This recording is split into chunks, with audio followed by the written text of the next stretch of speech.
In a tense confrontation, Kelly faced me, asserting her claim to the house as her father's true daughter and demanding that I leave. Her words shocked me, but I couldn't resist laughing, teasing her about the secrets I held that she was oblivious to. As the moving crew stood by, waiting for direction, I instructed them to store the few belongings I had in an extra room. When Kelly tried to push her way inside, I stood firm, declaring the house was mine. Her frustration was palpable as she stormed away, but the confrontation only strengthened my resolve, especially in the wake of losing Jerry.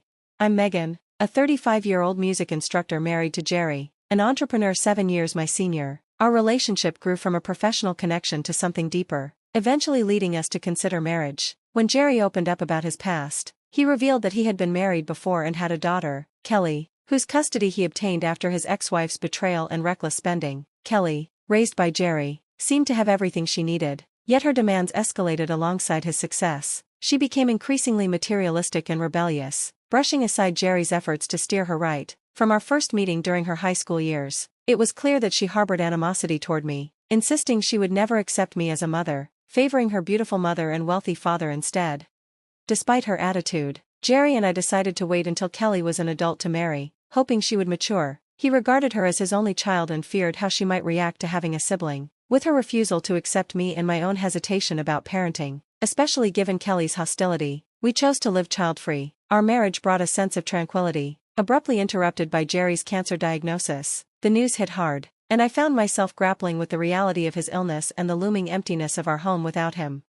As I wrestled with Jerry's deteriorating health, I faced another hurdle. Kelly, although we were technically related, our interactions had been minimal, making her sudden appearance all the more unexpected. It was clear she was aware of her father's condition, hinting at a recent conversation between them. With a blend of arrogance and mockery, Kelly claimed she would take care of both me and her father, emphasizing her identity as his real daughter compared to me, his wife. Her words stung, leaving a bitter aftertaste. When I reached out to Jerry to share this unsettling encounter, he expressed disappointment, hoping she had outgrown such childishness. I reassured him, downplaying the incident to spare him additional stress, though inside, I feared I might struggle to cope with Kelly's hostility, our significant age gap only adding to the challenge of building any sort of connection.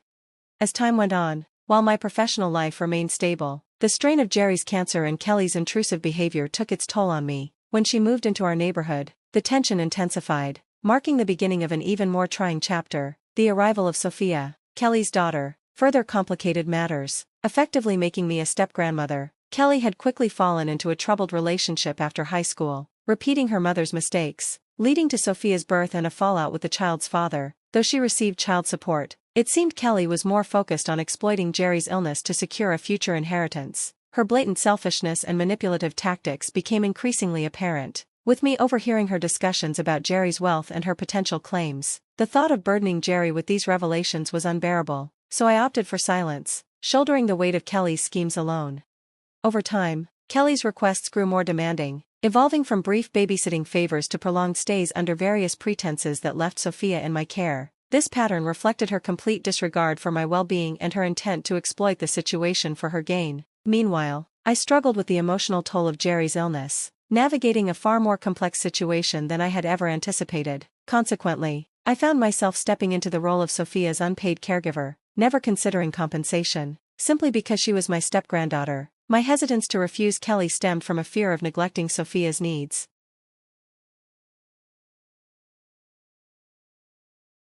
Kelly's demands kept escalating, culminating in her request for me to babysit Sophia for 6 days while she took a vacation with friends. She brushed aside my concerns, insisting that I was always free. Though I resisted internally, the threat of Kelly's retaliation loomed over me, compelling me to agree. Initially apprehensive about childcare, I found that Sophia's sweet nature sparked a flicker of affection in me. Still, Kelly's plans imposed an extra financial burden, especially with Jerry's mounting medical expenses. I had been covering the costs for Sophia's essentials, trying my best to manage without tapping into Jerry's funds. As the expenses rose and my role as Sophia's caretaker deepened, I began questioning why I was stepping in for Kelly as a parent. I resolved to confront Kelly about this when she returned, but my plans were abruptly derailed by news of Jerry's critical condition at the hospital. In the midst of the chaos, Sophia's cries mingled with the heart-wrenching news of Jerry's passing, enveloping me in profound sorrow. Kelly's absence during this time, justified by her vacation, left me to shoulder the funeral arrangements alone, a responsibility she casually imposed on me over the phone. Her indifference to her father's death and her expectation that I handle everything, including caring for Sophia, was astonishing. I made excuses to Jerry's relatives about her absence, trying to maintain some semblance of peace during the funeral despite her continued neglect. In the 2 weeks after Jerry's death, Kelly was unreachable, only to reappear later with movers in tow, announcing her intention to move in and claiming her rights as Jerry's biological daughter. She demanded that I leave. Her assertion caught me off guard, but I couldn't help but laugh, hinting at a truth she was blissfully unaware of. My unexpected shift from typically submissive to surprisingly assertive visibly rattled Kelly. I instructed the bewildered movers to temporarily store her belongings, asserting my ownership of the house and our lack of legal connection. I made it clear that her refusal to acknowledge me as a mother absolved me of any familial obligations, especially after she had taken advantage of my kindness. Faced with this reality, Kelly appeared disconcerted, finally confronted with the consequences of her actions. When Kelly announced her trip was over, I reminded her pointedly of her responsibilities as a mother and suggested it was time she cared for Sophia properly. Her dismissive reaction and hasty departure, leaving Sophia behind, left everyone present astonished by her irresponsibility. Her attempt to reclaim her place in the house under such disrespectful circumstances only fueled my determination to stand my ground. Despite her absence and the unresolved living situation, I found myself wholeheartedly committed to caring for Sophia, who had developed a deep attachment to me over time. With support from friends and Jerry's extended family, I navigated the complexities of childcare, integrating Sophia into my life and work. The community surrounding us, including my students' parents and Jerry's relatives, rallied to help, ensuring Sophia was cared for during my teaching hours. However, everything took a dramatic turn 5 months later when Kelly re-emerged, accompanied by law enforcement and a child welfare official, accusing me of kidnapping. Her unfounded allegations were met with my calm explanation of the events, which seemed to surprise the officials and clarify the situation for them. It became painfully obvious to everyone involved that Kelly's blatant disregard for her daughter, followed by her false accusations, was an attempt to deflect from her own irresponsibility. I emphasized Kelly's neglect and the potential legal ramifications of her actions, which seemed to resonate with her and prompted her to retract her accusations. This situation extended beyond simply resolving a false claim. It was crucial to address Kelly's irresponsible behavior and its impact on Sophia. The officer's appreciation for my transparency and the community's support further underscored the value of integrity when confronting unjust accusations. Kelly's panic and eventual realization of her precarious position illustrated the consequences of her actions, leading to a moment of accountability facilitated by the authorities and the collective presence of those who knew the truth. After Kelly's baseless allegations prompted a swift response from the community in my favor, she faced no legal consequences, receiving only a stern warning from the police. This incident appeared to humble her, resulting in a 5-month silence. During this time, I was left to navigate the complexities of Jerry's estate, given Kelly's status as his biological daughter and potential heir. Despite my numerous attempts to engage her in discussions regarding the inheritance, through various means including hiring a detective and sending legal notices, Kelly remained elusive. When it came time to settle Jerry's estate around the first anniversary of his passing, Kelly's continued absence forced me to seek a court intervention for a partition of the inheritance. It was only after the family court rendered its decision, one that did not favor her, that Kelly finally reappeared. Furious over being excluded, her misunderstanding of the inheritance process and her belief that she was entitled to a share, despite her lack of involvement in either legal or familial responsibilities, led to a tense confrontation. I had to clarify to Kelly that the inheritance proceedings began long before she thought, and her window to claim any share had long since closed. Jerry's explicit will, which she had disregarded, along with her failure to engage in any discussions regarding the estate, legally justified her exclusion based on his stated wishes and her neglect. When Kelly attempted to challenge the court's ruling, claiming that she had cared for her father and therefore deserved a share, her assertions were met with overwhelming evidence to the contrary. Records and testimonies confirmed her absence during critical times, effectively undermining her claims and reinforcing the court's ruling in my favor. Her subsequent, desperate attempts to assert her rights over Sophia, after previously denying any responsibility for her daughter, exposed the inconsistency and irresponsibility of her behavior. Kelly's actions made it clear that she was both unprepared and unwilling to provide for Sophia, further validating the court's decision and my role in Sophia's life. This series of events highlighted the importance of accountability, adherence to legal protocols, and our moral obligations to family members, especially in the wake of a loved one's passing. Sophia, my step-granddaughter, became the focal point in the complex dynamics with Kelly. After her prolonged absence and lack of engagement in Sophia's life, Kelly suddenly declared her rights as a mother, When I confronted her about her neglect despite receiving government child support, Kelly defensively insisted it was her entitlement. However, I pointed out the fraudulence of her actions, warning her of the legal repercussions she could face for accepting support without fulfilling her parental duties.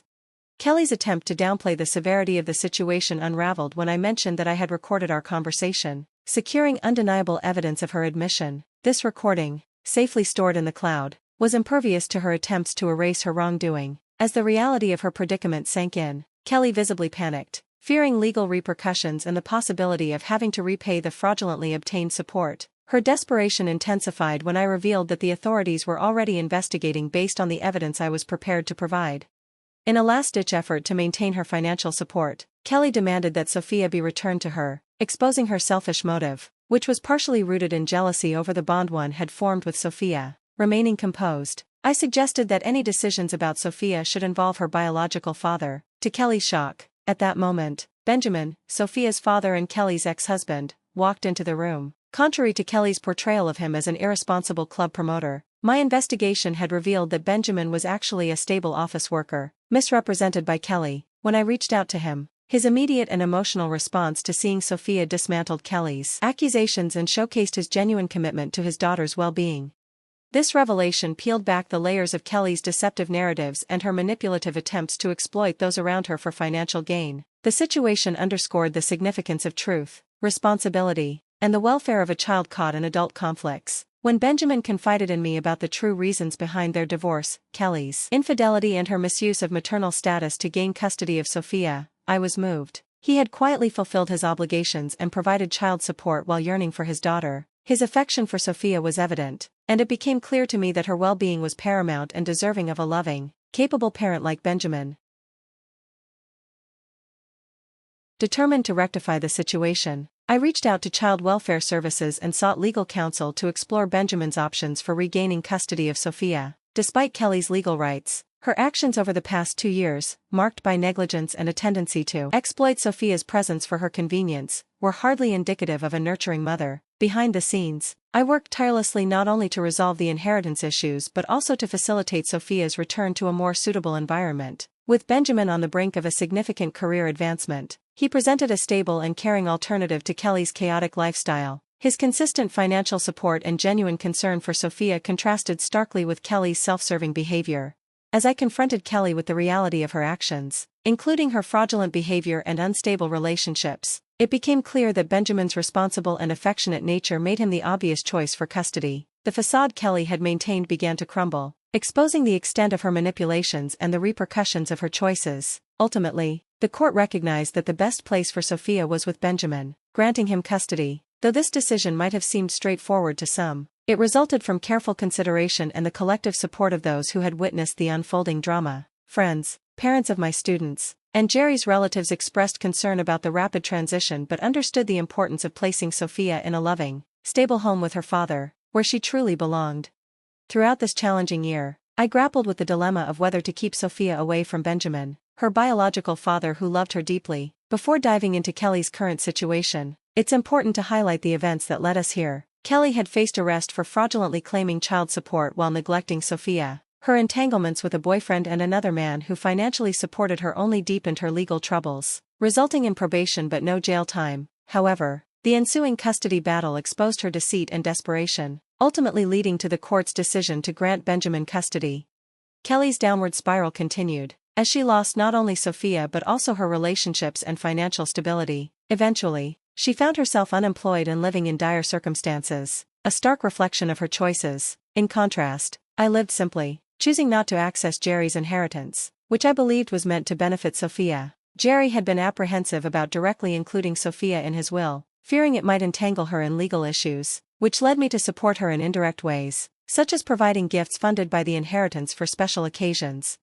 Recently, Benjamin had confessed his feelings for me, marking a new chapter in our lives. His acknowledgement of the bond Sophia and I shared, along with his respect for my status as Jerry's widow, led to a heartfelt proposal for us to become a family. This confession resonated deeply with the hidden message in Jerry's will, where he expressed his desire for my happiness after his passing. Jerry's words, emphasizing my well-being and happiness above all, provided a sense of closure and a path forward. Reflecting on Jerry's wishes, Benjamin's genuine affection, and what was best for Sophia, I began to envision a future where Benjamin and I could create a loving and stable environment for her. The thought of being present for Sophia's milestones, such as her first day of elementary school, filled me with hope. It symbolized a nurturing future for all of us, a testament to the resilience of love amid life's complexities.